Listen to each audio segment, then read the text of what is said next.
hermanos. Hoy reflexionamos con la lectura del Santo Evangelio según San Lucas en su capítulo 4, en los versos del 24 al 30. Habiendo llegado Jesús a Nazaret, le dijo al pueblo en la sinagoga: en verdad os digo que ningún profeta es aceptado en su pueblo. Puedo asegurar que en Israel había muchas viudas en los días de Elías, cuando estuvo cerrado el cielo 3 años y 6 meses, y hubo una gran hambre en todo el país. Sin embargo, a ninguna de ellas fue enviado Elías, sino a una viuda de Sarepta, en el territorio de Sidón. Y muchos leprosos había en Israel en tiempos del profeta Eliseo. Sin embargo, ninguno de ellos fue curado, sino Naamán el sirio. Al oír esto, todos en la sinagoga se pusieron furiosos y levantándose, lo echaron fuera del pueblo y lo llevaron hasta un precipicio del monte sobre el que estaba edificado su pueblo, con intención de despeñarlo. Hermanos y hermanas, esto es palabra del Señor. Damos gloria y honra al nombre de Cristo Jesús, nuestro Señor y Salvador. Hoy el Santo Evangelio, en esta perícopa, San Lucas nos presenta el contexto profético del profeta Isaías. Isaías, que en su capítulo 61, verso 1 y siguiente, el profeta hablaba al pueblo refiriéndose al Mesías con estas palabras: el Espíritu del Señor está sobre mí, por cuanto me ha ungido, y lo había enviado a anunciar la buena nueva a los pobres, a vendar los corazones rotos, a sacar de la cárcel a los presos, a los oprimidos, y anunciar el año de gracia del Señor. Basándose en este contexto es que Jesús toma esta palabra y se presenta a sí mismo, da a conocer al Mesías, su propia persona, la persona de Cristo. Sin embargo, aquellos judíos entendidos, hombres que porque cumplían la ley, que muchas personas creen que esto es cuestión de llevar a la práctica una lectura de un librito o de asistir cotidianamente a una actividad religiosa, hermano, no.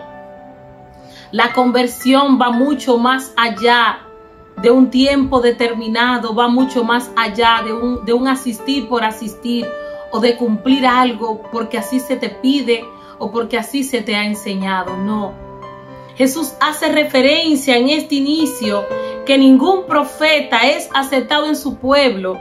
Hermanos y hermanas, es porque el pueblo judío rechazaba a la persona mesiánica, rechazaban a Cristo, porque ellos aún están basándose en sus leyes mosaicas.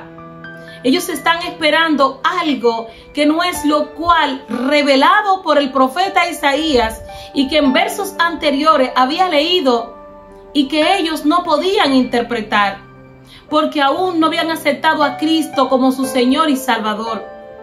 Y hoy el Señor nos viene a recordar a nosotros que sin los tiempos de Elías, estando el pueblo judío viviendo 3 años y 6 meses cerrado en lluvia, el pueblo estaba pasando hambre y mucha necesidad.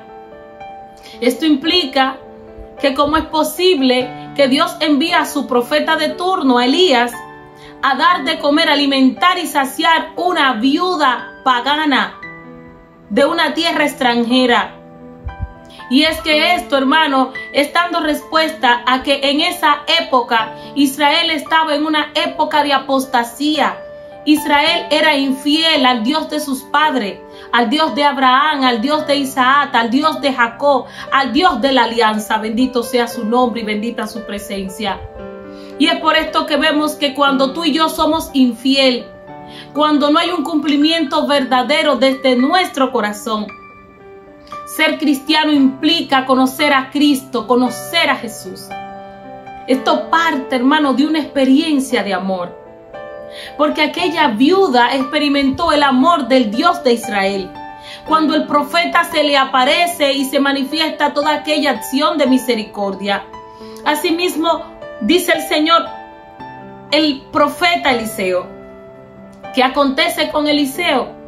que había muchos leprosos en Israel, pero al Señor le pareció bien sanar a Naamán, un general pagano de Siria, un hombre que cuando el profeta le da la palabra de que tenía que ir a lavarse 7 veces, este hombre de una manera inmediata no lo cree, pero insiste el Señor para que se viera la gloria de Dios. Y Naamán el sirio, un hombre pagano, se convirtiera y se volviera su corazón al Dios de Israel.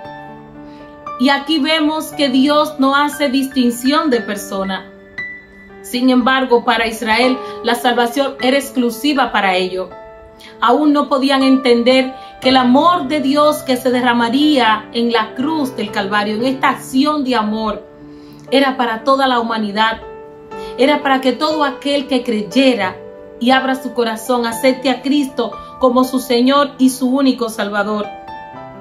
Y esto enojó mucho a los judíos, que de hecho vemos que se pusieron furiosos, se levantaron y echaron a Jesús fuera, intentaron hasta despedañarlo por un precipicio.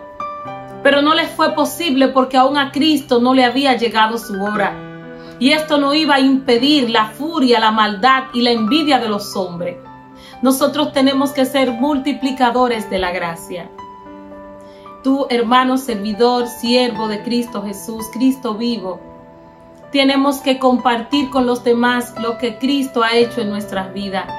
Tenemos que dar testimonio por acción y por obra de que el amor de Dios que ha llegado a tu vida, que te ha transformado, te ha libertado, así como el Señor nos ha sacado de la fosa de la muerte, con nuestra acción, practicando la misericordia al estilo de Cristo, seamos canales y llevemos esta buena noticia a todos los pobres, a los cautivos, que el año de la salvación ha llegado, que la buena nueva en la persona de Cristo Jesús nos salva, nos liberta, y decirle a los más pobres, a los que están en la cárcel, que si abren su corazón a Jesús de Nazaret, Cristo te regala una nueva vida.